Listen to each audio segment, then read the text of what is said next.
Bien, alors aujourd'hui il faut qu'on termine le chapitre 3 sur les transformés de Fourier et idéalement qu'on démarre le chapitre 4 sur les distributions. Je ne me fais pas énormément d'illusions, mais on va essayer quand même. Vous êtes prêts? Allez, alors, on était dans le chapitre 3, transformés de Fourier. Je crois qu'on avait essentiellement fini le grand 1. Donc on avait introduit la transformée de Fourier. Alors je vous rappelle les conventions que j'ai choisies, enfin qui me paraissent assez appropriées, en particulier pour la physique. Donc on définit la transformée de Fourier de f au point k. Alors d'abord j'avais cette notation-là.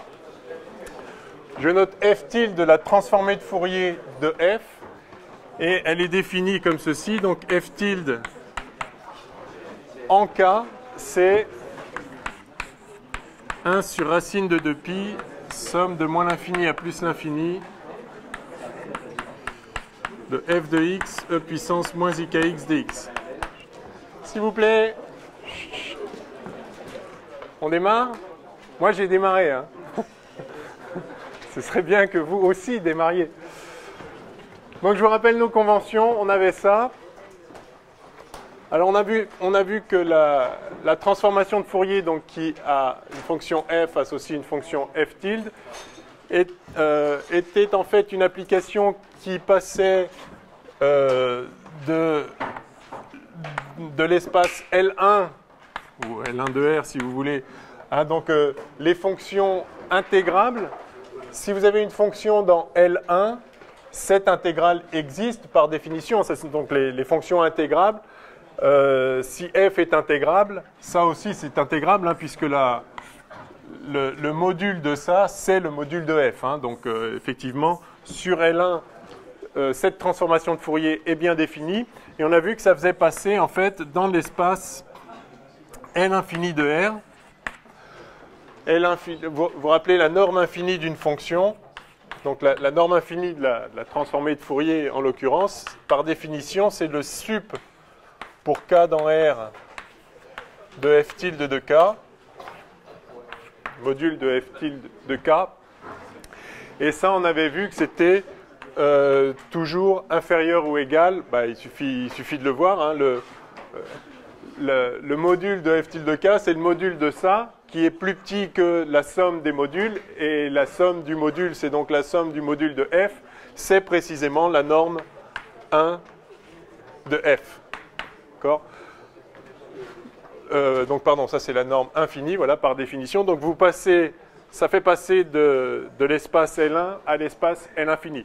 On avait vu la difficulté liée au fait que une fonction peut avoir une transformée de Fourier sans pour autant que sa transformée de Fourier, elle, soit intégrable. On a vu le cas particulier de la fonction porte, dont la transformée de Fourier était un sinus cardinal, sinus k sur k, et ce sinus cardinal, lui, n'a pas de transformée de Fourier. Donc c'était un petit peu délicat, hein. On passe de L1 dans L infini, mais il y a des fonctions qui ont une transformée de Fourier qui elle-même n'en a pas. Mais quand il y en a, quand la transformée de Fourier, par exemple, est dans L1 aussi, hein, donc si f est dans L1 et f tilde aussi sont dans L1, alors on a vu qu'il y avait une formule d'inversion de la transformée de Fourier et que, en fait, la co-transformée de Fourier, donc celle qui est exactement la même mais avec un plus ici, hein, avec nos conventions,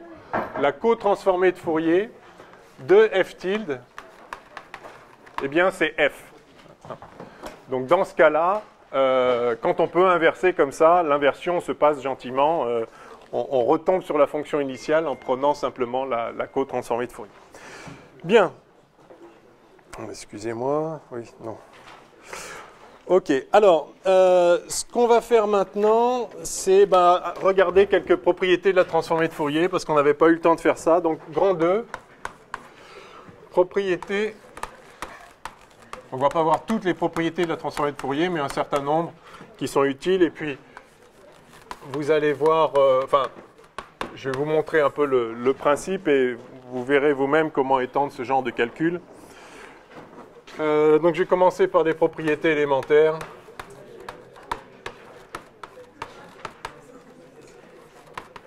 Alors ça, je crois que vous les avez déjà vus en fait en TD.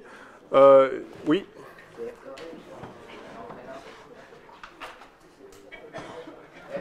Non, f tilde, ça c'est f tilde, pardon. La transformée de Fourier. Si la transformée de Fourier est dans L1, alors si on lui applique la co-transformée de Fourier, on retombe sur la fonction initiale. Alors les propriétés élémentaires, allons-y, je vais les lister rapidement. Donc la parité. Donc vous avez dû voir ou démontrer qu'une fonction paire a une transformée de Fourier qui est paire.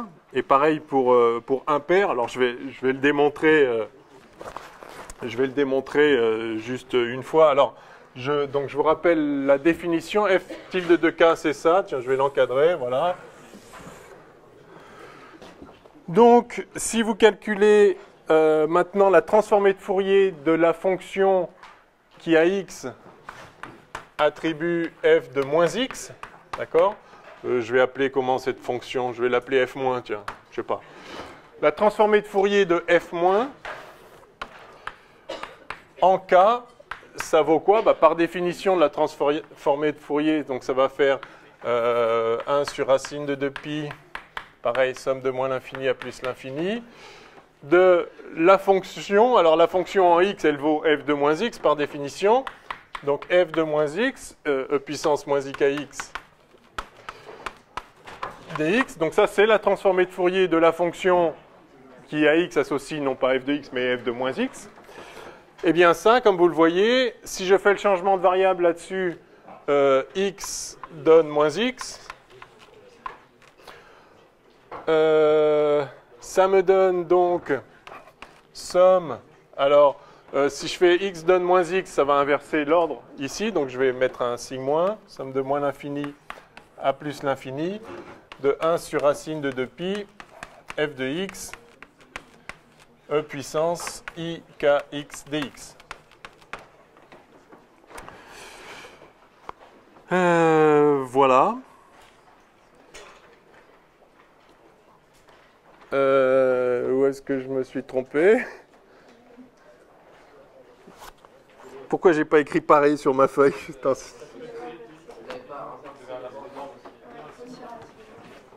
Mais si, j'ai mis le signe moins là. Mais les bornes, elles ont pas besoin d'être inversées. Ah oui, et d de moins x, oui, merci, oui, d'accord. Donc il faut inverser les bornes et d de x donne d de moins x. Donc on ne les inverse pas, d'accord, j'ai mieux ça, merci. Et donc ça, c'est la co-transformée de Fourier. Hein, c'est la co-transformée, ça c'est f bar de f en K. D'accord? C'est la co-transformée de Fourier. Par conséquent, la transformée de Fourier de f de moins x, c'est la co-transformée de Fourier de f de x. Et c'est aussi... Oui, et si vous voyez ça, c'est aussi en fait, c'est la transformée de Fourier au point moins k. D'accord? F tilde de moins k, ça vaut ça. Donc ça, c'est en fait f tilde de moins k. Voilà. Trivialement, enfin, ok. Bon, c'est complètement élémentaire. Et donc, la transformée de Fourier de la fonction f de moins x, c'est au point k, c'est la transformée de Fourier de la fonction f de x au point moins k. Par conséquent, si f est paire, c'est-à-dire si f de x égale f de moins x,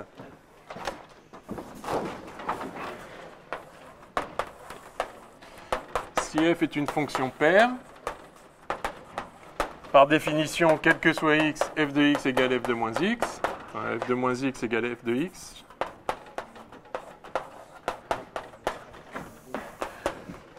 Et par conséquent, cette fonction-là, f-, c'est la même que la fonction f, et donc f tilde de k est égal à f tilde de moins k.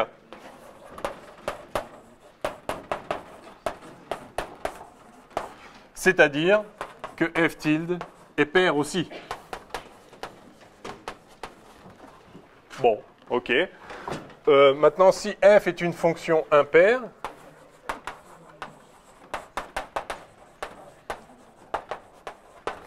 alors ça veut dire que quel que soit x, f de moins x égale moins f de x, bien sûr. Donc la transformée de Fourier f tilde de, enfin f moins tilde, c'est moins la transformée de Fourier f tilde. Donc f moins tilde de x, de k, égale moins f tilde de k. Et par ailleurs, c'est égal à f tilde de moins k.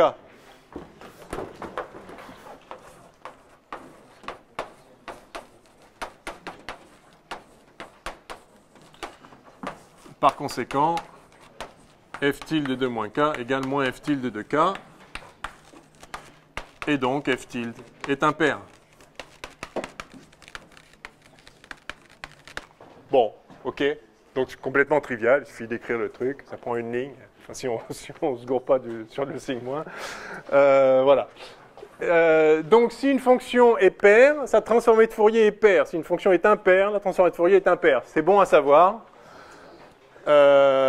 C'est bon à savoir, ça permet par exemple justement de corriger des erreurs bêtes de calcul quelque part. Si on vous demande de calculer la transformée de Fourier d'une fonction paire, ce que vous trouvez, ça doit être pair. Voilà. Pareil pour impair. Bon, ok, c'était la première propriété. La deuxième, ça va être le même type de propriété, mais avec la conjugaison. Hein, donc on va passer à la fonction, donc je vais calculer la transformée de Fourier de la fonction f étoile de x. Hein, ça, c'est la fonction qui, à x, au lieu d'associer f de x, ça associe f de x étoile. Ok. Alors, cette fonction-là, au point k, ça vaut quoi? Alors, donc, je vais la noter f étoile tilde de k. Ça vaut quoi? Bah, alors, par définition, à nouveau, ça fait 1 sur racine de 2pi, somme de moins l'infini à plus l'infini. De, alors, f étoile tilde de x, enfin, pardon, f étoile de x, e puissance moins ikx dx.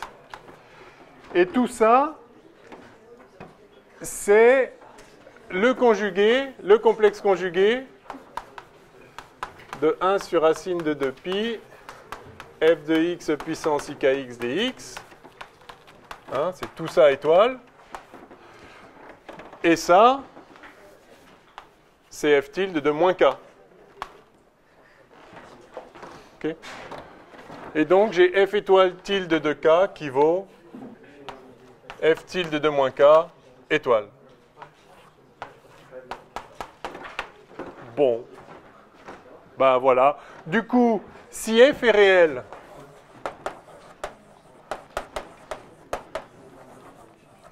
c'est-à-dire, quel que soit x, f tilde de x, en fait, c'est f de x.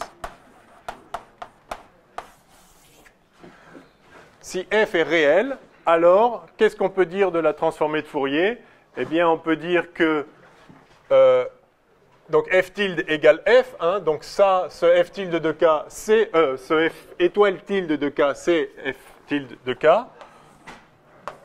Donc, alors, f tilde de k, enfin, je vais le mettre, oui, bon, bref. Allez, f étoile tilde de k égale f tilde de k égale ça, donc f tilde de moins k étoile. Cette propriété-là, c'est la propriété qu'on appelle hermitienne. Enfin, on dit que f tilde est hermitienne.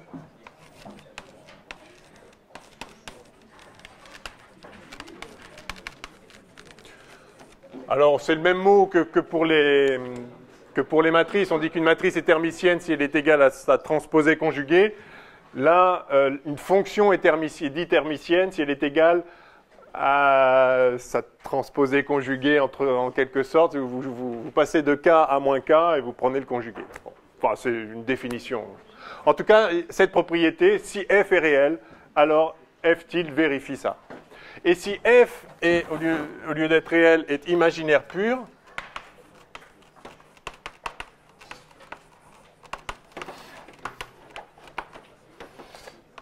si f est imaginaire pur, donc par définition, quel que soit x, f étoile x, f étoile de x, c'est moins f de x. Hein, si vous avez un imaginaire pur, évidemment, son conjugué, c'est son opposé. Alors, qu'est-ce qui se passe? Eh bien, alors,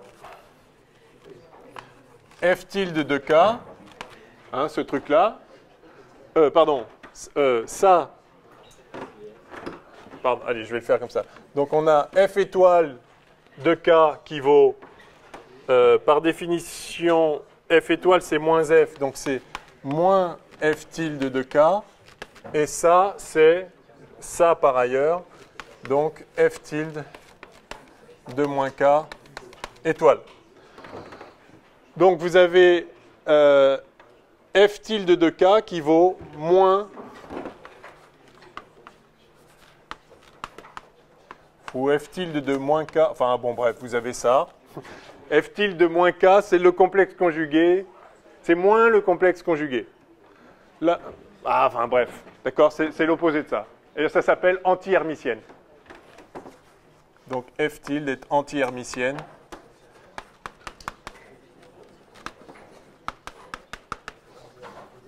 Enfin, ça veut exactement dire ça. OK? Bon, pas de difficulté, vous voyez comment faire. Alors, un tout petit peu plus intéressant. On va regarder l'effet d'une translation sur la fonction. Donc, petit c, translation. Je ne sais pas si vous avez vu ça en TD ou pas, peut-être, non? Non? Translation, non? Ouais? Bon, alors allons-y vite. Donc, la fonction, bon, j'ai la fonction f de x, et j'en fais la fonction, je vais la noter f indice a de x. Donc, je fais une translation de petit a, hein, c'est-à-dire que j'ai une fonction f de x. D'accord. Ah, donc ça, c'est f de x. Et puis, je la décale de petit a. Alors, par exemple, si a est positif et vaut... si ça, c'est a, donc je décale la fonction de petit a. Donc, ça va me faire un truc comme ça.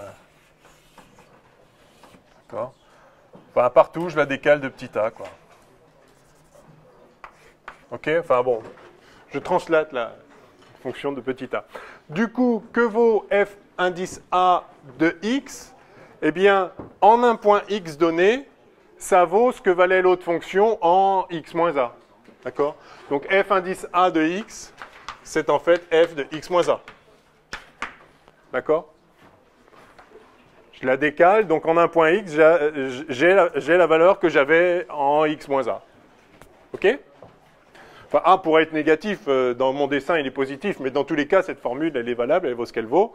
Enfin, fa de x, c'est f de x moins a, et par conséquent, je peux écrire la transformée de Fourier de f indice a, par définition, f indice a tilde de k, c'est égal à 1 sur racine de 2pi, somme de moins l'infini à plus l'infini, de, eh bien, fa de x, c'est-à-dire f de x moins a, e puissance moins ikx dx. Et là, il me suffit de faire un changement de variable. On va essayer de ne pas me gourer cette fois. Si j'écris x' qui vaut x moins a, j'ai dx' qui vaut dx. Et puis j'ai x qui vaut x' plus a. Donc ceci donne 1 sur racine de 2pi, somme de moins l'infini à plus l'infini, de f de x', e puissance moins ikx' plus a, c'est-à-dire e puissance moins ikx' fois e puissance moins ika dx'. Et ça, c'est égal à e puissance moins ika fois la transformée de Fourier de f. Hein? Oui? Le BC? Yes. Vous êtes si en retard que ça? Faut que je m'arrête alors.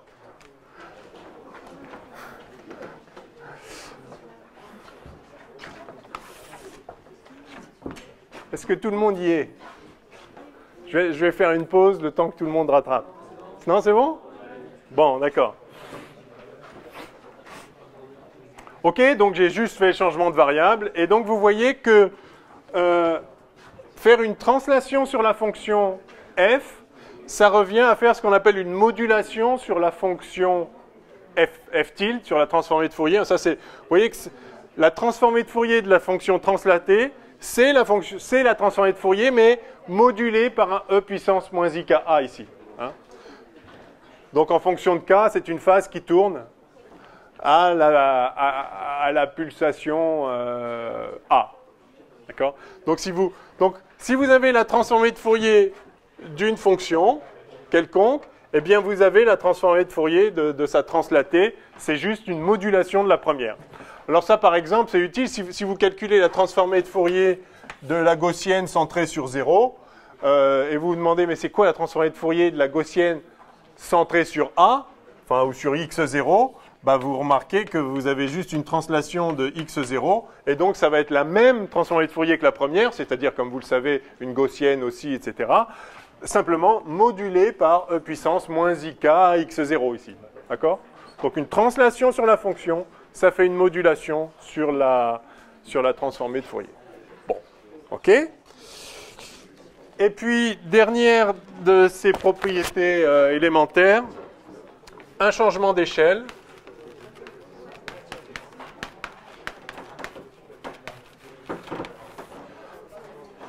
Donc ça, c'est important aussi. C'est quoi le changement d'échelle?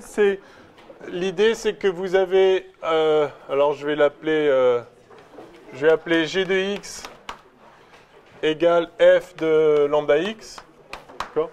Donc vous changez l'échelle sur x. Alors lambda peut être plus grand que 1 ou plus petit que 1, négatif, bon, peu importe. Enfin, lambda, c'est un réel.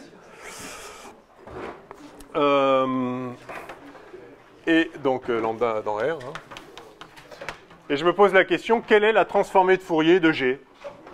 Alors allons-y, il suffit de l'écrire. Hein. G tilde de K, c'est 1 sur racine de 2pi, somme de moins l'infini à plus l'infini, de, donc G de x, c'est-à-dire f de lambda x, e puissance moins i kx dx.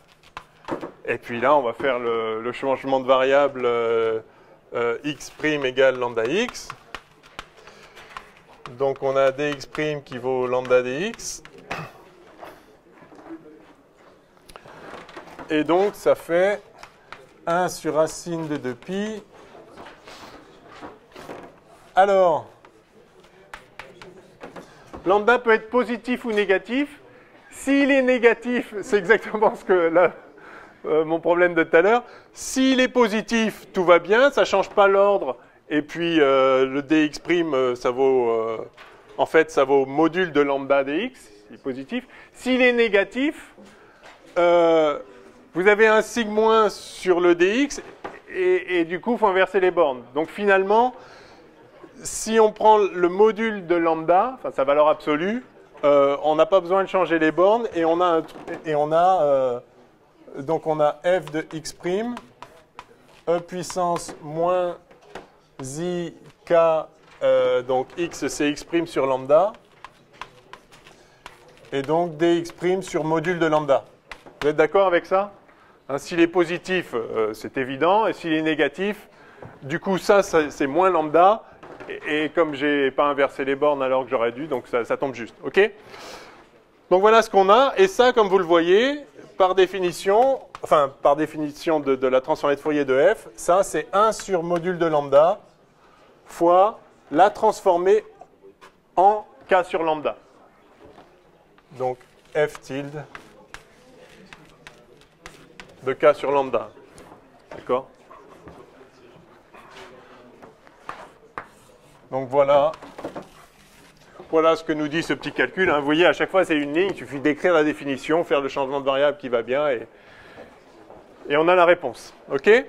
Donc ça, c'est important quand même d'un point de vue physique. Si vous faites une dilatation sur x, ça vous fait une contraction sur k. Si vous dilatez les x et vous prenez une fonction, et puis vous la dilatez, vous allez avoir la même transformée de Fourier, un facteur 1 sur lambda près, mais contractée exactement du même facteur. Inversement, si vous la contractez, ça élargit la transformée de Fourier. Hein, donc ça, il y a des conséquences importantes, notamment en physique quantique, on verra ça. C'est lié à la relation d'indétermination, hein, delta x, delta p supérieur à h bar sur 2. Bon, on verra ça tranquillement. En tout cas, c'est un fait. Voilà, il suffit de changer de variable, ça prend une ligne. Si vous dilatez sur x, vous contractez sur k et inversement. OK? Bien. Allez, on continue. Oh, je crois qu'on a un bon rythme là, c'est bon. Là. On va aller loin aujourd'hui.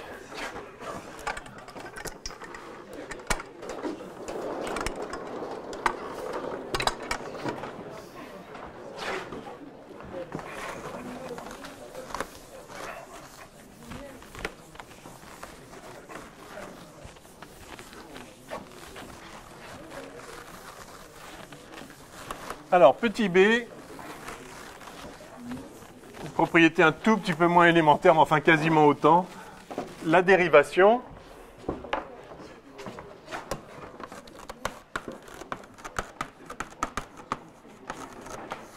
Alors, bien souvent, on utilise en physique la transformée de Fourier précisément pour simplifier des équations différentielles, parce que une équation différentielle se traduit en transformée de Fourier par une équation algébrique, en fait, qu'il est très simple de résoudre. Je pense que vous avez l'habitude de faire ça en électrocinétique, par exemple, hein, quand vous avez des circuits RLC ou des choses comme ça, ou bien simplement des oscillateurs mécaniques aussi, enfin n'importe quel oscillateur. Quand vous avez des équations différentielles, en particulier du deuxième ordre, avec des solutions oscillantes, vous passez en transformée de Fourier, et toutes les dérivées deviennent des multiplications. Du coup, ça devient algébrique et complètement trivial. Alors, on va montrer ça. Enfin, je pense que vous avez déjà compris tout ça par vous-même. Je ne sais pas si vous l'avez vu dans les TD. Oui? Oui.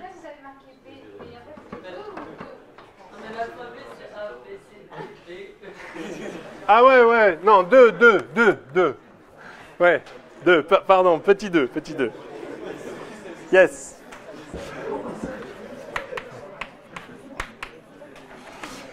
Alors, théorème. Avant le théorème, je vais calculer la dérivée de la transformée de Fourier. Je vais en faire une et après,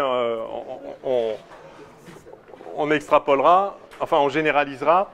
Donc j'ai une certaine fonction f de x.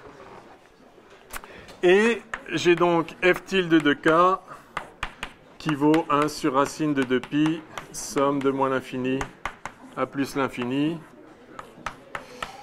de f de x puissance moins ikx dx. Question, que vaut la dérivée de cette fonction? D'abord, est-ce qu'elle est dérivable? Et que vaut la dérivée? Alors là, vous devez vous rappeler d'un théorème qu'on a vu il y a peut-être une ou deux séances. Là, on a une intégrale qui dépend d'un paramètre. On a vu que si la fonction ici, donc ça c'est une fonction en fait, je vais la noter phi de x et de k, en quelque sorte, c'est une fonction de deux variables. Si cette fonction est majorée par une fonction qui s'intègre, par une fonction intégrable, et là c'est le cas, on a en tout point module de f de x et de k qui est inférieur ou égal à module de f de x. En fait, 7 égale à module de f de x. Hein. D'accord? Donc, c'est inférieur ou égal à module de f de x. Et donc, ça s'intègre. La fonction f est dans L1, tout va bien. Hein. Donc, on est dans les conditions d'application du théorème. On a ici une fonction de deux variables qui est continue. C'est en k. C'est une fonction continue en k. D'accord? Et elle est majorée par une fonction qui s'intègre. Par conséquent, je peux dériver sous le signe somme. Vous vous rappelez le théorème qu'on avait établi, enfin, je on l'a peut-être pas établi d'ailleurs, on avait dû le dire, je ne sais plus, enfin bref. On est dans les conditions d'application parfaite. Vous avez simplement une fonction de k, une fonction qui est continue, auquel est sous le SING-SUM, mais elle est majorée par une fonction intégrable, donc on peut dériver sous le SING-SUM, et par conséquent, f tilde de k prime, d'accord?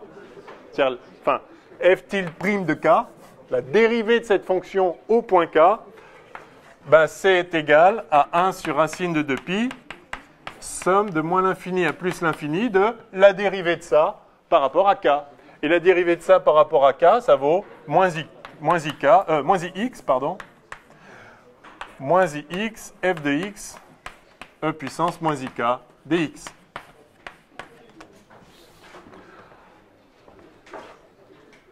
Et donc, ce que vous voyez, c'est que, en fait, la dérivée de la transformée de Fourier, c'est la transformée de Fourier d'une autre fonction, laquelle? Celle-là. D'accord? Donc, je peux le noter d'une façon peut-être pas méga élégante, mais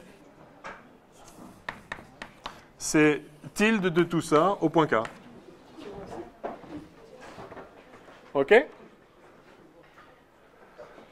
La dérivée de la transformée de Fourier, c'est la transformée de Fourier de IXF.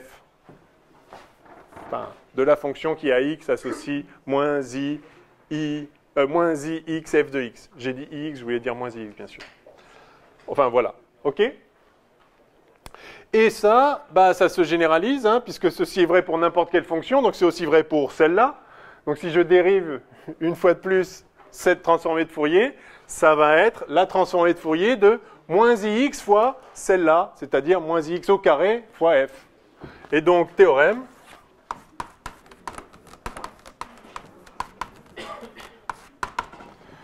Alors, encore faut-il bien sûr que cette fonction existe et soit intégrable. Si elle n'est pas intégrable, c'est râpé. Mais si elle est intégrable, donc si... alors, je vais prendre toutes les conditions, mais enfin c'est juste ça, hein, c'est donc si f de x f de x, x2 f de x, jusqu'à xn f de x, si ces fonctions-là sont intégrables, oui. Parce que vous avez marqué le phi de xk égale module de f de x, il est majoré par un module de f d'un x donné un x0. Non, enfin, c'est égal, donc c'est évident. Je veux dire, c'est pour pouvoir appliquer le théorème qu'on peut dériver sous le SING-SUM, il faut, enfin en tout cas il suffit que cette fonction-là soit majorée par une fonction intégrable. En l'occurrence, c'est majoré trivialement par f de x, et f de x est intégrable, puisque on est dans L1, sinon il n'y aurait pas de transformée de Fourier dès le départ. Donc là, en l'occurrence, ça s'applique sans problème. Donc le théorème nous dit que si f de x est dans L1, mais aussi xf de x, mais aussi x2 f de x, mais aussi xn f de x, alors la transformée de Fourier peut être dérivée n fois, d'accord? Et la dérivée PIM de la transformée de Fourier, ça va être la transformée de Fourier de moins x puissance p fois f de x au point K. OK? Bon, ben, j'écris ça. Alors, f tilde est dérivable n fois.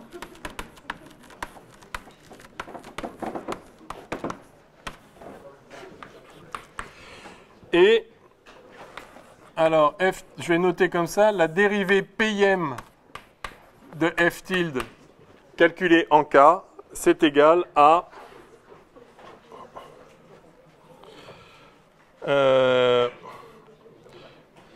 la transformée de Fourier de la fonction moins ix puissance p f de x, tout ça calculé au point K. C'est-à-dire, si je prends ma notation un peu lourde ici, mais enfin qui est peut-être plus explicite encore, ça fait moins ix puissance p f de x tilde de tout ça au point K. OK ? Donc on l'a démontré, hein, c'est ça, appliqué sur la fonction, enfin un coup de plus. Je dérive une fois de plus, une fois de plus, une fois de plus, enfin de façon évidente ou par récurrence si vous voulez. vous obtenez ça. Hein, donc, bien sûr, il faut que les fonctions dont on prend la transformée de Fourier soient effectivement intégrables. Sinon, on ne peut pas écrire l'intégrale. Mais si on peut écrire l'intégrale de toutes ces fonctions-là, alors f tilde est dérivable n fois et on a ça. OK? Et alors, donc ça c'est la dérivée de la transformée de Fourier. Maintenant, on va faire la transformée de Fourier de la fonction dérivée. D'accord? Ça aurait pu être un petit a, tiens.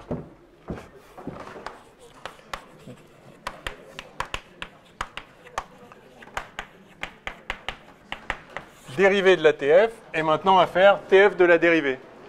Qu'est-ce que j'efface là-haut, là? Ouais, peu importe, donc le plus simple. Hop. Alors.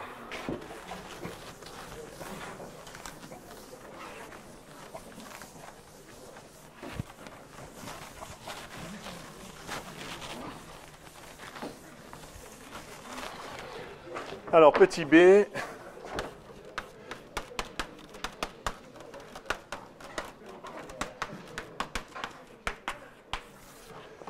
TF de la dérivée. Donc maintenant, je veux la transformée de Fourier de f' de x.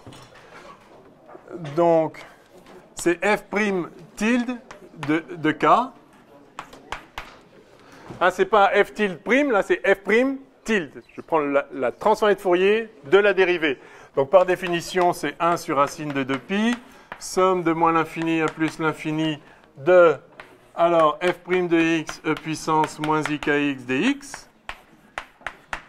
Ça, c'est bien la transformée de Fourier de la fonction f' évaluée au point k. OK. Alors, comment je vais transformer ça? Je veux faire apparaître la transformée de Fourier de f. Bien, je vais intégrer par partie, là. D'accord? J'ai f' fois un truc, et je vais poser... allez, on va intégrer par partie ensemble. Je vais poser u égale e puissance moins ikx.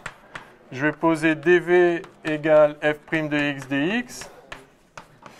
J'ai alors du qui vaut moins ik e puissance moins ikx dx. Et j'ai v qui vaut f de x. OK? Donc l'intégration par partie me donne uv à prendre entre moins l'infini et plus l'infini, moins l'intégrale de v du. D'accord? Hein, je vous rappelle. Somme de u dv, pardon, c'est uv moins somme de v du. OK?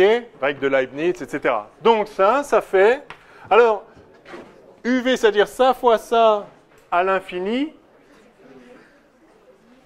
ça tend vers 0, puisque f, enfin, à l'infini, ça vaut 0. La fonction f doit être nulle à l'infini, puisqu'elle doit même être intégrable. D'accord? Donc, évidemment, elle tend vers 0. Son intégrale doit même converger. Donc, il faut même qu'elle tende vers 0, pas n'importe comment, assez vite. Hein. Donc évidemment, le terme ici fait 0, et donc il me reste moins 1 sur racine de 2pi, somme de moins l'infini à plus l'infini de v du, c'est-à-dire de f de x, la dérivée au-dessus, là, donc fois moins ik, donc e puissance moins ikx dx. Alors, il y a un moins ici, un moins là. Je vais sortir le ik, donc ça fait ik fois, la transformée de Fourier de f en k.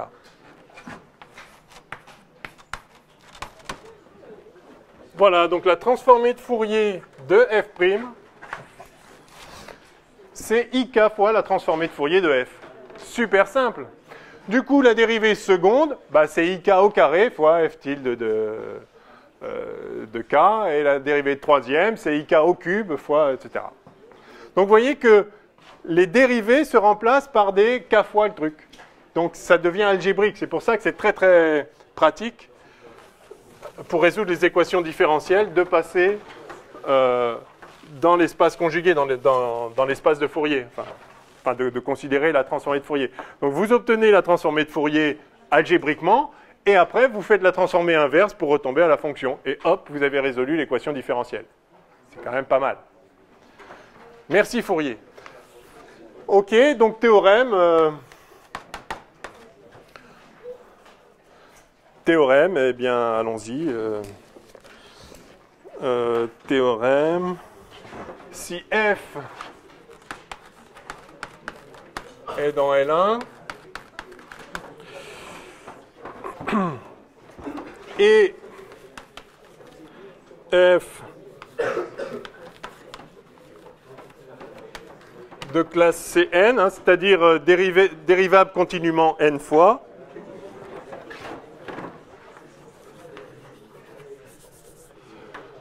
alors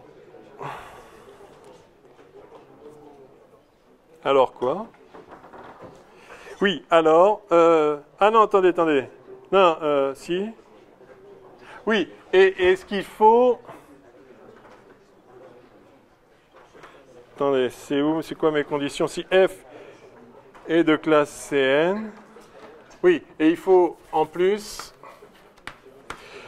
que la dérivée Pm de f soit intégrable.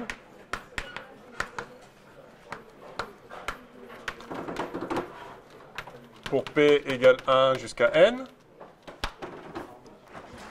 Ah, évidemment, il faut que cette dérivée soit intégrable, sinon on ne peut même pas calculer cette transformée de Fourier. Hein. Donc, si les dérivées Pn jusqu'à N sont intégrables, alors la transformée de Fourier de ces dérivées-là, encore une fois, si elles n'existent pas, la question de leur transformée de Fourier ne se pose pas, donc il est évident qu'on met ça dans les conditions.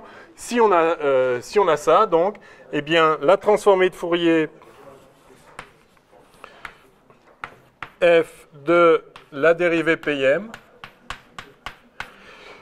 calculée au point K, c'est donc ik puissance P fois la transformée de Fourier de f en K. OK ? Donc c'est exactement ce qu'on avait, enfin ce qu'on a obtenu en dérivant une fois, vous faites une deuxième fois, etc. Oui ? Ouais, c'est f' tilde de K. Donc c'est la transformée de Fourier de la dérivée. OK ? Voilà, donc on a ces deux, enfin qu'on peut écrire comme ça si vous préférez. Fp tilde de K, c'est ik puissance P f tilde de K.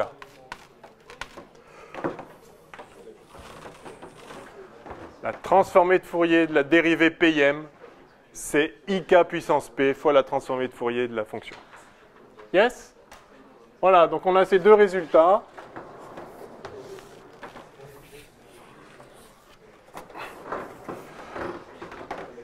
La dérivée de la transformée de Fourier et la transformée de Fourier de la dérivée. Voilà, bon.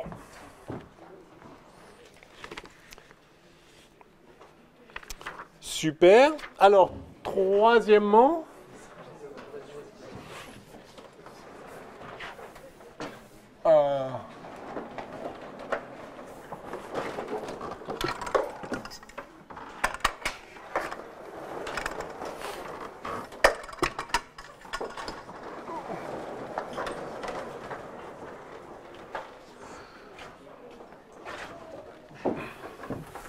Troisièmement, comportement asymptotique.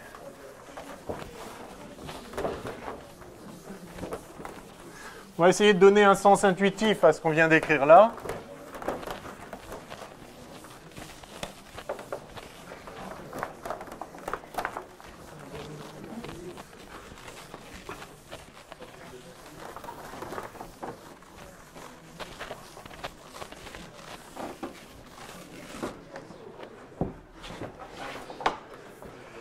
Alors, troisièmement,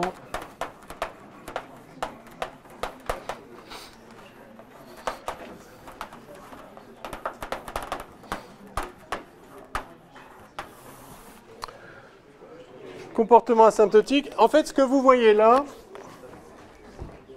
c'est que si f décroît vite, Hein, si vous pouvez intégrer xn puissance f, ça veut dire que f décroît très vite à l'infini.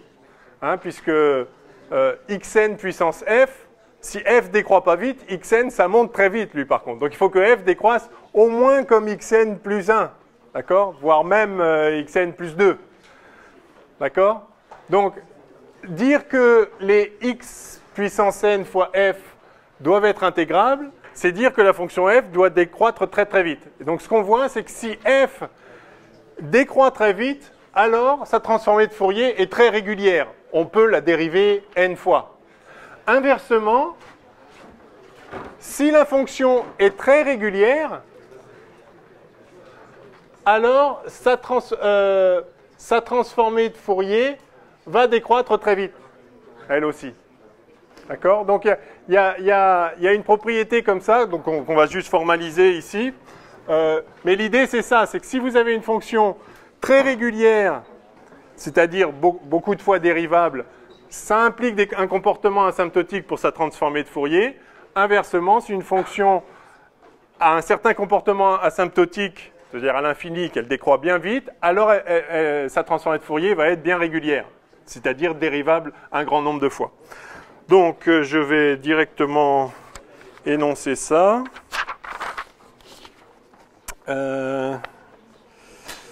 Allez.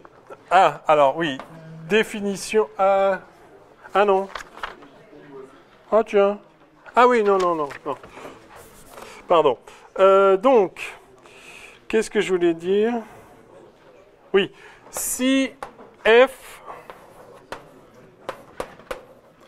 et ses dérivés fp pour p égale 1 à n sont intégrables,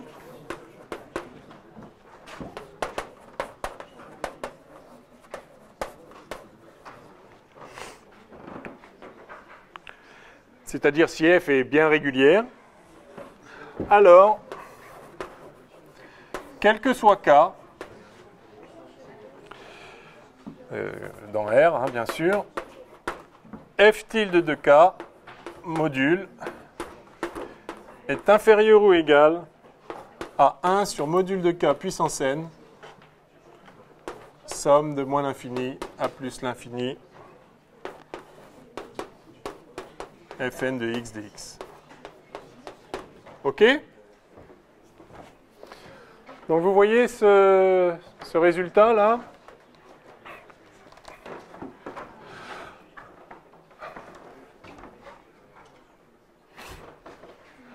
Hein, c'est lié à ce qu'on vient de voir, hein, c'est-à-dire que ça c'est la... Enfin, ça, module de f tilde de fn pardon, de x, c'est le module donc de la dérivée énième. Enfin, le module de la dérivée première, c'est le module de cette transformée de Fourier. Hein, donc c'est lié à la transformée de Fourier de la dérivée d'ordre n. Eh bien, ce que vous voyez, c'est que, voilà, ce k puissance p, bon là c'est n, c'est pour tous les p. Ouais. Attendez. Non, si, c'est ça. Oui, ça c'est pour tous les p jusqu'à n, donc je prends le dernier, et je vois que la transformée de Fourier, c'est-à-dire k puissance n fois la transformée de Fourier est plus petite que cette intégrale-là. Hein, donc c'est exactement lié à ça, je ne le fais pas en détail. Mais vous voyez, c'est l'idée qu'on vient de mettre en lumière, c'est que si f est bien régulière, c'est-à-dire qu'elle est dérivable n fois et que son intégrale, sa dérivée énième est intégrable, donc elle-même, elle tend comme il faut à l'infini vers 0.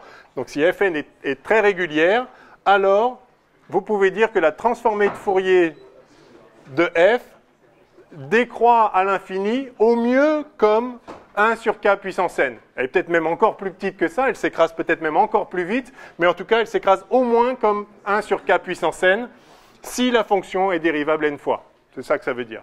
Enfin, dérivable n fois et intégrable, et que sa dérivée énième soit intégrable elle-même. D'accord? Bien.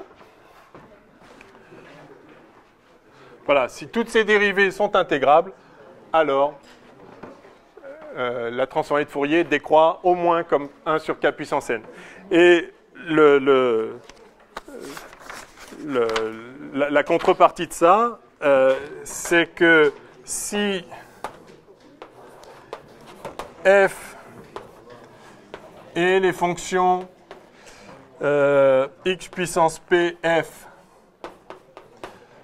pour x égale 1 à n sont intégrables,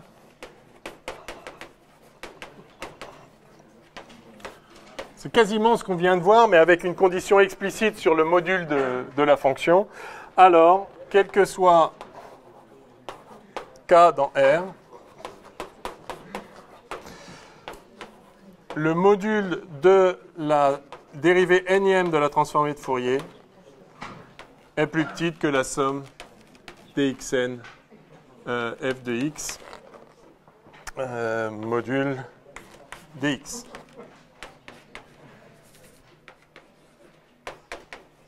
Ok, donc c'est les deux théorèmes sur le comportement asymptotique.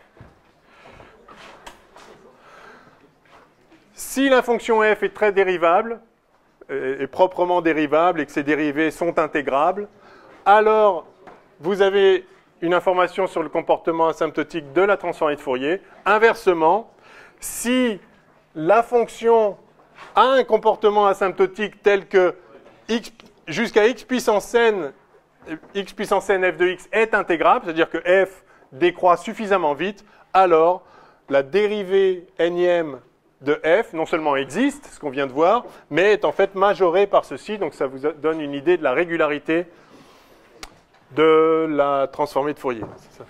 Vous aviez...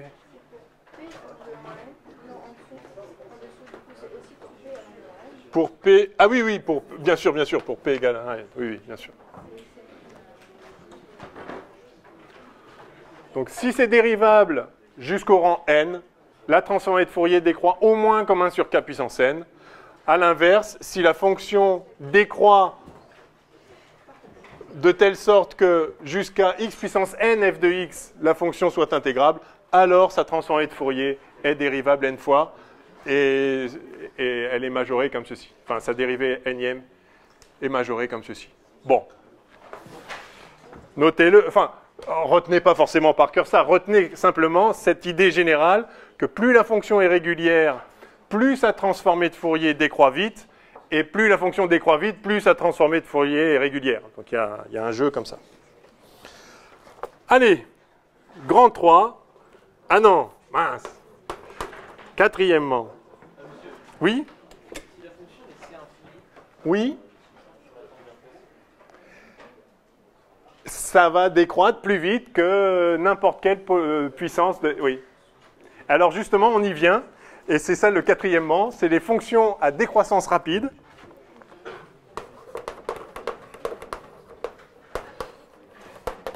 Alors c'est un terme technique. Hein.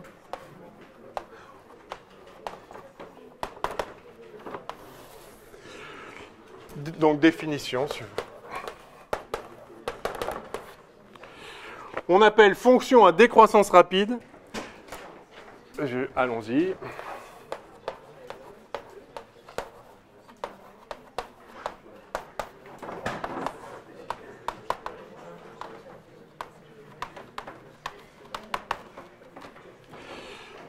Une fonction, enfin toute fonction, telle que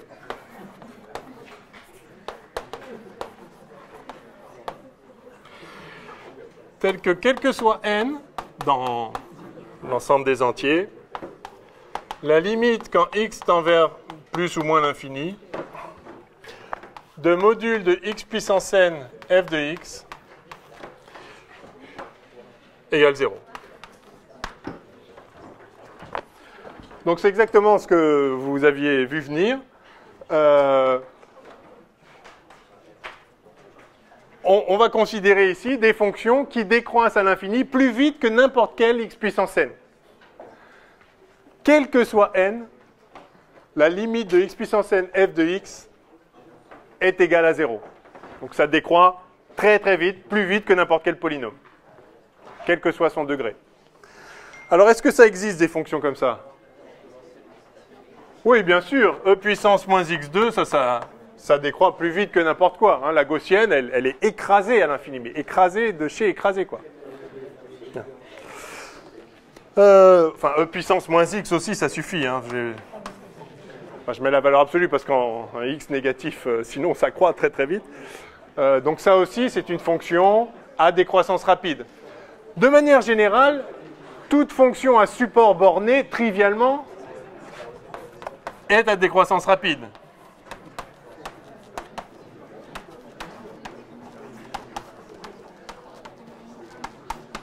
Une fonction à support borné, c'est une fonction qui, en dehors d'un intervalle borné, vaut 0. Donc, évidemment, si elle est nulle, elle a déjà décru, en quelque sorte. Donc ça va de soi. Enfin bref, il y a plein de fonctions comme ça. Néanmoins, c'est une hypothèse, enfin, c'est une exigence très très forte sur la fonction. C'est pas il ne suffit pas d'être une fonction qui décroît. Bon, voilà, ça s'appelle décroissance rapide. Alors, le théorème, qui est juste la conséquence de tout ce qu'on vient de voir, hein, le théorème que je voulais énoncer, le voici. Est-ce que j'ai la place en une ligne? C'est pas garanti, ça. Si, allez, on va essayer. Alors, si f est intégrable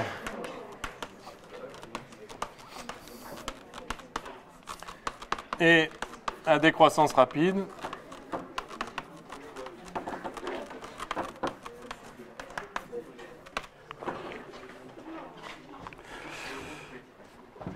alors, sa transformée de Fourier existe, bien sûr, il suffit qu'elle soit intégrable pour ça.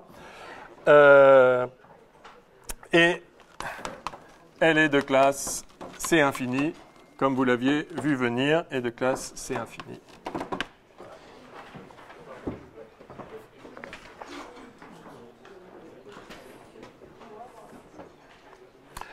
Et ce qui est intéressant, donc ça c'est juste la conséquence de ça, il n'y a rien. Hein.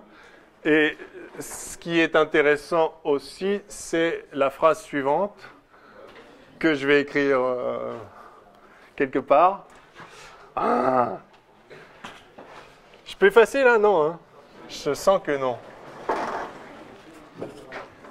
Allez, ici.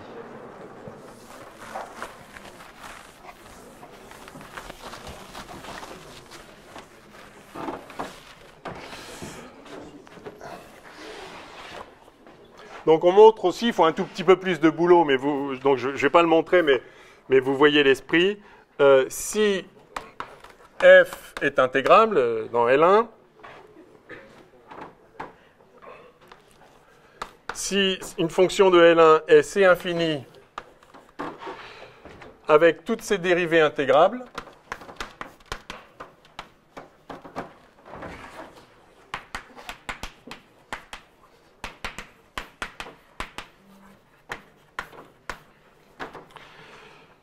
c'est-à-dire quel que soit n, la dérivée d'ordre n est aussi dans L1.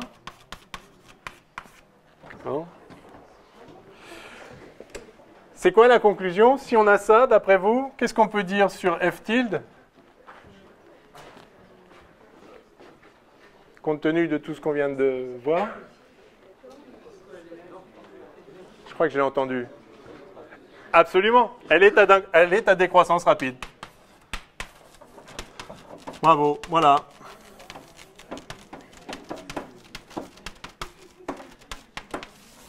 Ok, hein, donc c'est la réciproque, entre guillemets, enfin c'est vraiment l'idée que un comportement asymptotique sur f induit une régularité sur f tilde et inversement. Voilà.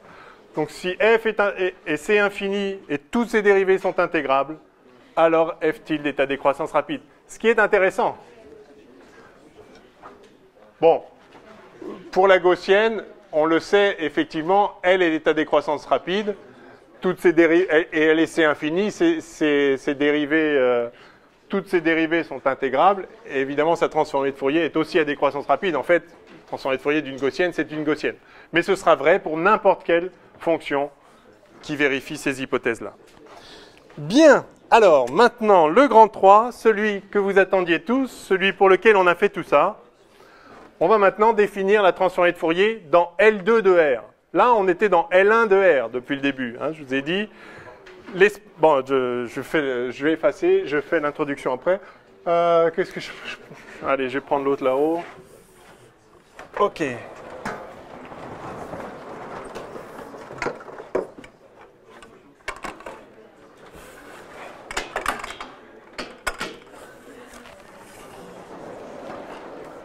l'impression d'être un maître nageur avec ça. Non, ça fait pas un peu... Ça fait un peu la perche à la piscine.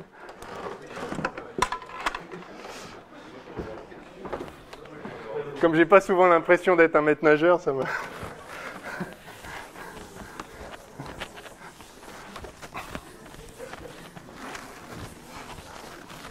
Bon.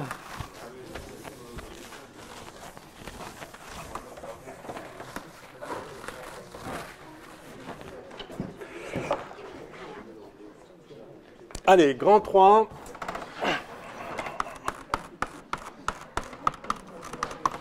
Transformé de Fourier dans L2 de R. Donc je vous rappelle notre problème initial. Il est clair que L2 de R, c'est l'espace dans lequel on veut travailler. Hein. C'est l'espace des fonctions d'onde en physique quantique, l'espace des états de position, comme on l'a vu ces tout derniers cours. Donc L2 de R, je sais pas, joue un rôle capital en physique.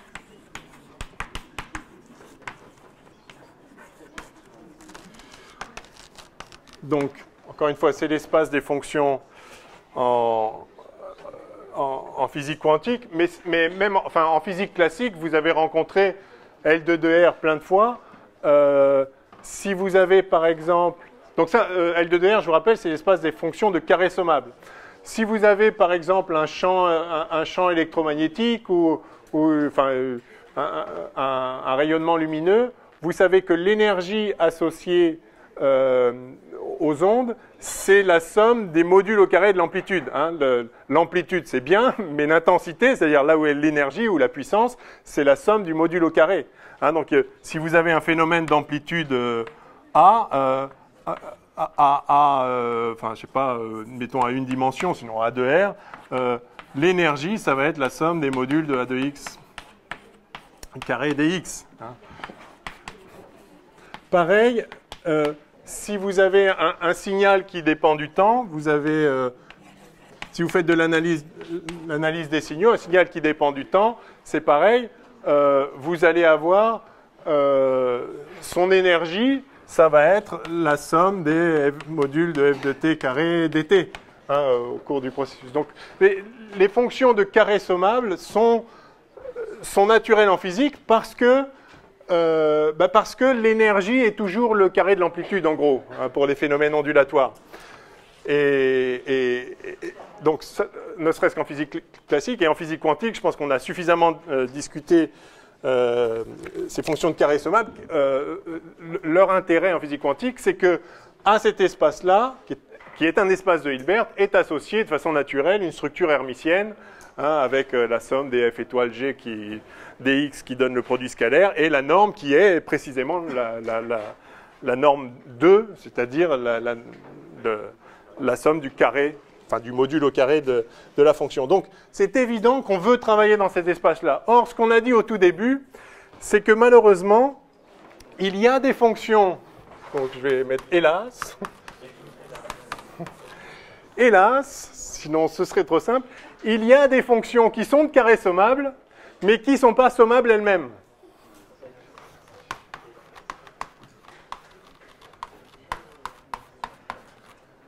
Hein, c'est-à-dire telles que somme de moins l'infini à plus l'infini de modules de f de x carré dx existe. Je vais mettre strictement inférieur à plus l'infini, c'est un nombre fini, mais qui n'appartiennent pas à L1 de R, c'est-à-dire que la somme du module de f de x n'existe pas. Enfin, n'existe pas. Elles ne sont pas sommables elles-mêmes. Hein, par exemple, la fonction 1 sur x, enfin, mise à part en 0, disons sinus x sur x, comme ça il n'y a pas de problème en 0, ça décroît, enfin, n'importe quelle fonction qui est d'ordre 1 sur x à l'infini, ça ne décroît pas assez vite pour être intégrable. Hein, puisque le comportement asymptotique, c'est 1 sur x, donc son intégrale, ça va être log de x, et ça diverge évidemment. Par contre, ça au carré, ça marche. 1 sur x2, c'est bon, ça converge. Hein. Donc il y a effectivement des fonctions qui ne décroissent pas assez vite pour être dans L1, mais néanmoins qui sont dans L2. Le problème, c'est que nous, quand on a défini, Fourier, quand il a défini la transformée de Fourier, la transformée de Fourier qui est utile, qui a toutes les propriétés qu'on vient de voir, c'est celle-ci, f tilde de k égale 1 sur racine de 2pi, somme de moins l'infini à plus infini de f de x moins i kx dx. Ça, pour que ce soit intégrable, il faut que le module de ça soit intégrable, donc il faut que le module de f de x soit intégrable. Donc il faut que la fonction soit dans L1. Alors qu'est-ce qu'on fait avec toutes les fonctions qui sont dans L2 et qui ne sont pas dans L1? On ne peut pas définir la transformée de Fourier comme ça, juste elle n'existe pas. Donc c'est quand même très embêtant. On voudrait bien avoir une transformée de Fourier sur L2. Comment on fait ça?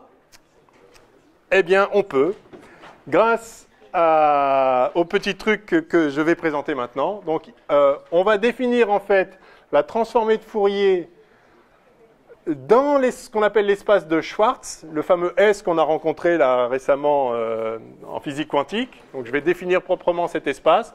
On va définir la transformée de Fourier sur cet espace.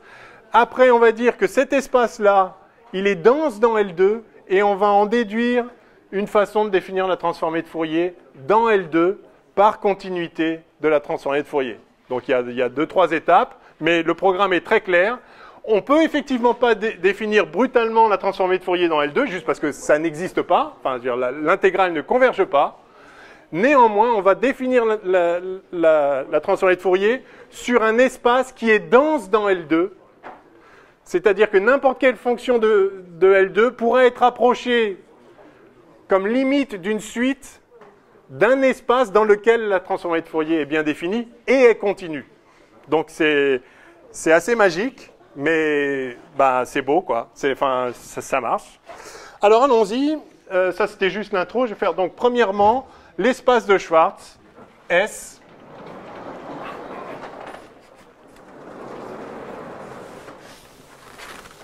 Le fameux Laurent Schwartz, qui est vraiment une personnalité extraordinaire, qui est mort il n'y a pas si longtemps. Hein. On fait pas de la physique du 19e siècle, hein. Enfin, ni des maths du 19e siècle. Hein. Il est mort en 2002, je crois, Schwartz. Hein. Donc, il a même connu ce millénaire. Donc, premièrement, espace de Schwartz.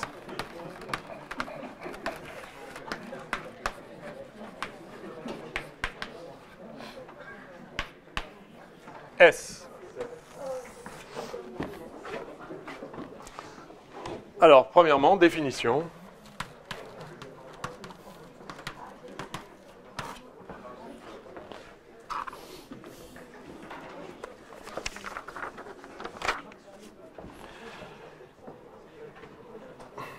Alors, on désigne par S l'espace des fonctions C infini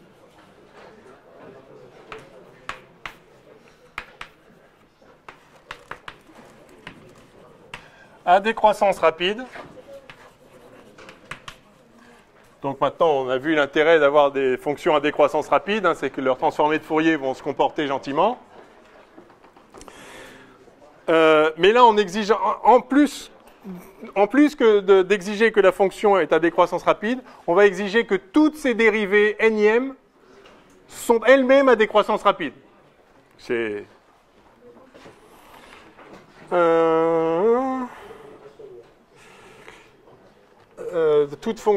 l'espace des fonctions C infini à décroissance rapide et dont toutes les dérivées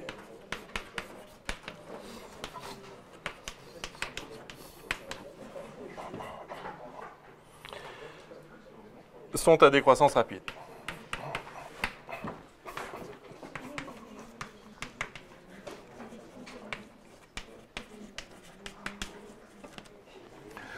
Alors c'est sûr que quand on restreint à ce point les fonctions, c'est-à-dire on exige d'elles non seulement qu'elles sont à décroissance rapide, c'est-à-dire qu'elles décroissent à l'infini plus vite que n'importe quel polynôme, mais même toutes leurs dérivées vérifient la même propriété, c'est sûr que là on se verrouille de tous les côtés.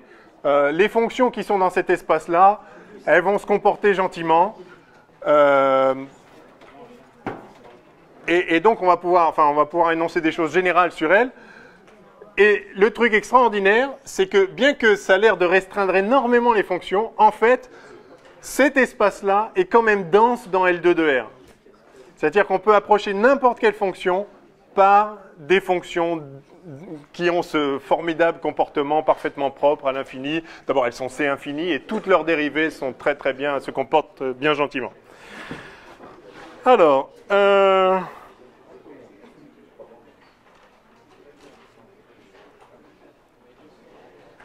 ok.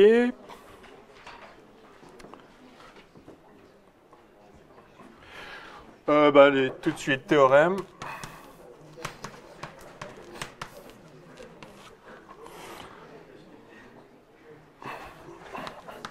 La transformée de Fourier est un opérateur linéaire continu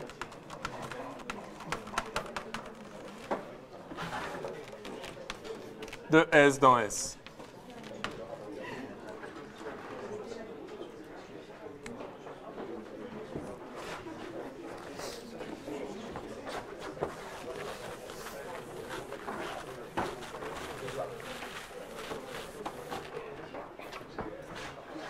Voilà le très beau théorème.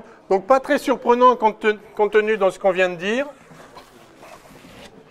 Alors, la transformée de Fourier est linéaire, ça, ok, c'est linéaire, c'est une intégrale. Donc ça, c'est pas très surprenant, enfin, ça c'est trivial.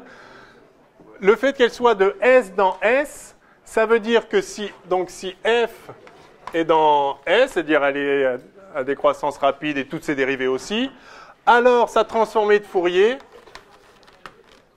eh bien, compte tenu de ce qu'on vient de dire, sa transformée, de ce qui était effacé là, sa transformée de Fourier, elle aussi est à décroissance rapide, hein, puisqu'évidemment, chacune des dérivées de f est à décroissance rapide, et donc admet une transformée est intégrable, admet une transformée de Fourier. Donc, effectivement, f tilde est aussi dans S. D'accord? Enfin, ce qu'on avait vu, c'est que si vous êtes très régulier, l'autre est à décroissance rapide, et si vous êtes à décroissance rapide, l'autre est très régulière. Mais là, vous êtes à la fois très régulier et à décroissance rapide. Et chacune des dérivées c'est-à-dire vous êtes très régulier au sens où vous êtes même C infini, et en plus, chacune des dérivées est à décroissance rapide. Donc on a les deux, donc par conséquent, la transformée de Fourier a aussi les deux propriétés, donc il n'y a aucune difficulté, il faudrait l'écrire proprement, mais il n'y a pas de difficulté particulière. Alors le truc un tout petit peu plus délicat, c'est de montrer la continuité. Alors je ne vais pas le faire en détail, mais je vais définir ce que j'entends par là. Qu'est-ce qu'on entend par continuité? Ça veut dire que si Fn tend vers 0 dans S, donc vous avez une famille de fonctions qui tend vers 0 dans S, alors les transformées de Fourier de Fn qui existent, bien sûr, on est dans S, donc même chacune de ces transformées de Fourier sont dans S, mais ça doit tendre aussi vers 0 dans S. Alors la seule chose que je veux faire ici, pour que vous voyez un peu l'idée, je ne vais pas tout faire en détail, c'est simplement préciser qu'est-ce qu'on entend par tendre, enfin, c'est quoi une limite au sein de l'espace S. Donc quand je dis que les Fn, d'accord, quand n tend vers l'infini, on est d'accord. Quand je dis que les fonctions Fn tendent vers 0, ou si vous voulez tendre vers une fonction f, donc définition de la limite, enfin, limite dans S, limite dans l'espace de Schwartz, on dit que Fn tend vers f, quand n tend vers l'infini, dans S, si, ben, je vais l'écrire, alors, j'ai pris le cas vers 0. Tend vers f, c'est juste, enfin, fn tend vers 0 si, enfin, fn tend vers f si fn moins f tend vers 0. Donc, c'est pareil, il suffit de définir qu'est-ce que ça veut dire tendre vers 0, et du coup, vous avez ce que ça veut dire tendre vers une autre fonction. Donc, c'est pas la difficulté. Donc, on dit que fn tend vers 0 dans S, si et seulement si, alors, vous allez voir, c'est sévère. Quel que soit P et Q dans N, la limite quand n tend vers l'infini du sup pour x dans R de x puissance p fn dérivée d'ordre q de x égale 0. Donc vous voyez, c'est très fort comme notion de limite ici. C'est très exigeant. D'abord, c'est le sup ici, donc on parle de convergence uniforme. Donc en particulier, ceci... Oui. Là, vous avez pris une suite de fonctions fn. Quand n tend vers l'infini, ça donne une suite de fonctions f chapeau. Oui. Non, mais, oui. C'était pour... Oui. Donc, dire que c'est continu, ça veut dire que si vous avez une suite de fonctions qui tend vers une autre, eh bien, les transformées de Fourier tendent vers aussi quelque chose, mais qui est la transformée de Fourier de la première. Enfin, de la limite des fonctions. Donc, vous voyez, ce qu'on appelle tendre vers une fonction au sens de l'espace de Schwartz, c'est tendre comme ça, c'est-à-dire de façon uniforme, mais en particulier, ça implique que non seulement la fonction tend uniformément vers l'autre fonction, mais toutes ses dérivées tendent uniformément vers les dérivées de l'autre. D'accord? Donc ça exploite complètement la contrainte profonde de l'espace de Schwartz, qui est vraiment de contraindre les fonctions et leurs dérivées à décroître plus vite que n'importe quel x puissance n, et du coup, on dit qu'une fonction tend vers une autre au sein de S si on a ça. C'est-à-dire, c'est pas juste fn de x qui tend vers f de x. Enfin, ou ici, fn de x qui tend vers la fonction 0. C'est ça, bien sûr, mais aussi f' qui tend vers f' de l'autre, f seconde qui tend vers f seconde de l'autre, mais même x au carré fois f seconde qui tend vers x au carré fois f seconde, et puis x puissance p dérivée qm qui tend vers x puissance p dérivée qm de l'autre fonction. Enfin, là, l'autre, c'est 0, mais d'accord. Fn tend vers f équivaut à fn moins f tend vers 0, on est d'accord. Donc ça, c'est pas... Je prends le cas 0, si vous voulez tendre vers une autre fonction, c'est pareil, d'accord. Ok, bon. Donc, voilà, ok. Donc c'est ça qu'on appelle continuité. Alors, si vous avez ça, en fait, il est assez facile de montrer... Enfin, si on appelle ça... c'est ça qu'on appelle tendre vers une fonction, il est assez facile de montrer qu'effectivement, si on a ça dans ce sens-là, alors on a aussi ça dans ce sens-là. Enfin, ça exploite toujours la même idée que les régularités sur une fonction se traduisent par des propriétés sur la transformée de Fourier. Je ne le fais pas en détail, mais admettez-le, le point clé est donc celui-ci. Si on se restreint aux fonctions vraiment très bien gentilles à l'infini et très bien régulières, qui sont donc l'espace de Schwartz, si on se restreint à cette fonction, alors la transformée de Fourier se comporte le mieux possible, c'est-à-dire que d'abord, elle laisse les fonctions dans l'espace lui-même, on n'en sort pas. Quand on est très régulier, on y reste. Et la transformée de Fourier, qui est bien sûr linéaire, est en plus continue. C'est-à-dire que si on tend vers une fonction, la transformée de Fourier tend vers la transformée de Fourier de la fonction vers laquelle on tendait. Yes? Voilà. Alors, j'en dis pas plus. Je vais simplement maintenant écrire la transformée de Fourier inverse. Juste, ça va être exactement ce que vous attendez. Dans l'espace de Schwartz, la transformée de Fourier inverse, ce n'est rien d'autre que la co-transformée de Fourier, donc ça marche très bien.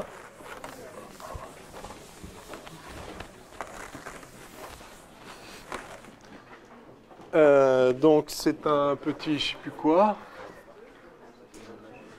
Petit 2 en fait, ouais. Transformé de Fourier inverse dans S.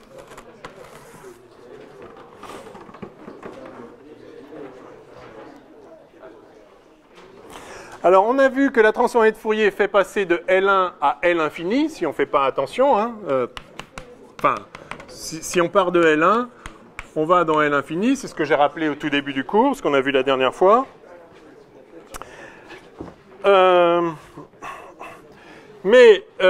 Donc, si F est dans S, alors F tilde est dans S.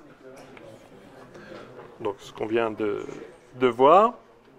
Et puisque donc F tilde est,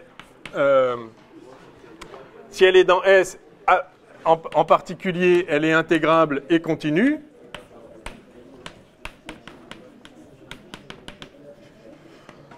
Elle est intégrable et continue, elle est même mieux que continue, elle est C infini et toutes ses dérivées sont intégrables, donc évidemment. Mais il suffit d'avoir ça pour savoir que, du coup, la transformée de Fourier, enfin la co-transformée de Fourier de F tilde existe et elle redonne F. Hein. Ça, on avait vu ça dès le début. Hein. Si jamais on a ça, alors la co-transformée de Fourier comme ça de F tilde existe et est égale à F. Enfin, existe et vaut F, enfin, est égale à F.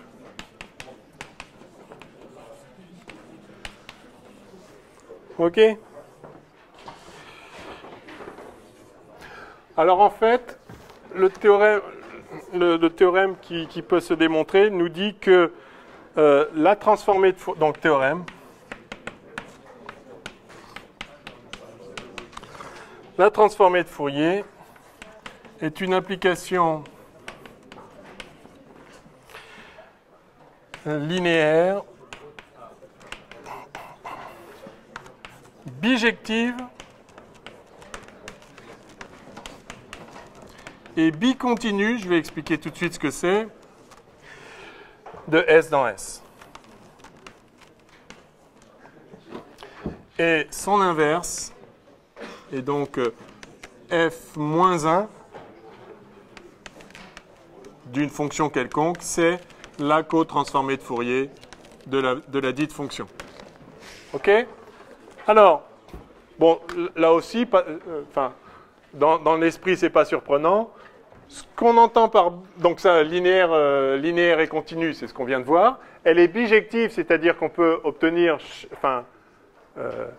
forcément, la transformée inverse est aussi bijective. C'est la co-transformée de Fourier a les mêmes propriétés que la transformée de Fourier, donc, et elle est également continue, c'est-à-dire donc ce qu'on appelle bicontinue, c'est que la fonction a un inverse qui lui-même est continu. Ou qui elle-même, si c'est une fonction inverse. Enfin bref, ok. Et de fait, l'inverse, c'est la co-transformée de Fourier. Bon, ça, c'est le théorème d'inversion qu'on a vu. Si f tilde existe, est intégrable et est continu, alors le théorème d'inversion nous dit que la co-transformée de Fourier, c'est l'inverse de la fonction. Donc, a fortiori, si on est dans S, bien sûr, on est intégrable et continu, et donc tout ça se passe très bien. Voilà, donc au sein de S, tout est vraiment formidable. La transformée de Fourier est un opérateur linéaire, continu, qui admet un inverse qui lui-même est linéaire et continu. C'est la co-transformée de Fourier. Donc, tant qu'on est dans l'espace S, on est dans un espace vraiment très très bien maîtrisé. Et la transformée de Fourier a toutes les propriétés magiques qu'on peut espérer. Et donc maintenant, et je sens qu'il va falloir bientôt qu'on s'arrête. Non, pas tout à fait. Donc ça va.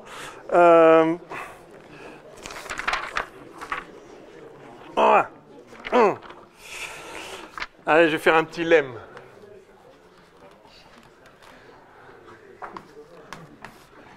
On aime les lemmes. Alors, le petit lemme, ça va juste nous préparer à Parseval-Plancherel. Le petit lemme nous dit ceci. Si F et G sont dans S, dans S, Donc on prend deux fonctions dans l'espace de Schwartz. Alors, somme de moins l'infini à plus l'infini de f de x g étoile x dx égale somme de moins l'infini à plus l'infini de f tilde de k g tilde de k dk.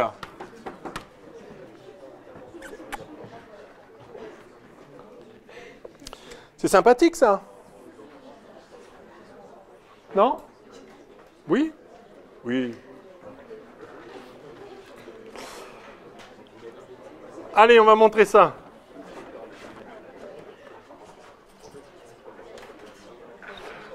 Alors, si les fonctions sont dans S, bien sûr elles sont dans L1, et donc bien sûr elles ont des transformées de Fourier.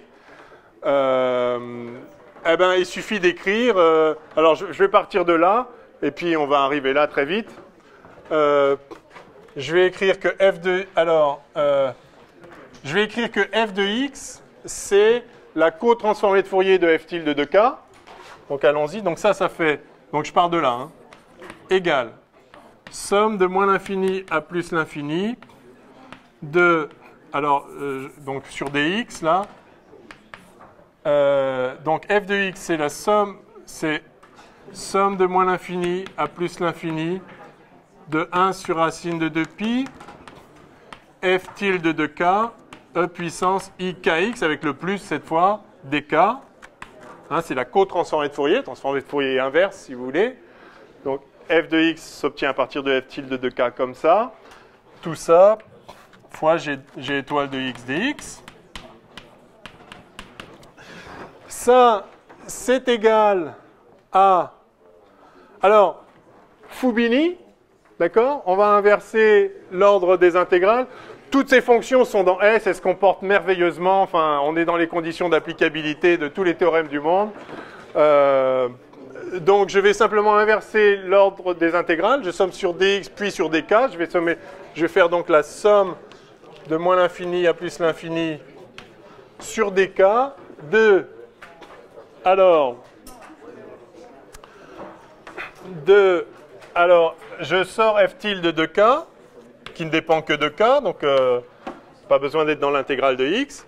Donc de f tilde de k fois somme de moins l'infini à plus l'infini sur dx de 1 sur racine de 2pi g étoile de x e puissance i kx. D'accord? Voilà. Ben, c'est fini. Parce que ça, c'est l'étoile. Ça, c'est somme de moins l'infini à plus l'infini de dx 1 sur racine de 2pi, enfin, g de x e puissance moins i kx. Enfin, si je vais laisser le x là. C'est tout ça étoile. D'accord? Tout ça étoile, ça va donner lui étoile, c'est lui-même, lui étoile, c'est lui, et lui étoile, c'est lui. Donc ça, c'est ça. Mais ça, c'est quoi? Ça, bah, par définition, c'est G tilde de K. C'est QFD. Puisque du coup, j'ai somme de dk, f tilde de K, G tilde de K étoile, dk. Voilà. OK? Donc ça prend une ligne, hein, il n'y a pas de CQFD. OK? Donc c'est juste Fubini, vous changez l'ordre des intégrales et vous voyez que en fait, cette somme-là est égale à celle-là. C'est assez sympathique. En particulier, vous je regarde la montre, vous me donnez combien de temps là? 0, hein? Ah ouais, en plus, d'accord. Donc, si G égale F, vous voyez que somme de moins l'infini à plus l'infini de module de f de x au carré, c'est égal à somme de moins l'infini à plus l'infini de module de f tilde de k dk au carré. Enfin, au carré dk. Et ça, c'est le théorème de Parseval-Plancherel. Alors, uniquement dans S, et on verra la prochaine fois, on finira, il y aura juste ça à finir. on verra que du coup, ça peut s'étendre à tout L2, et donc ce théorème restera valable. Ça, c'est ce qu'on avait rappelé dans l'énoncé du partiel de maths.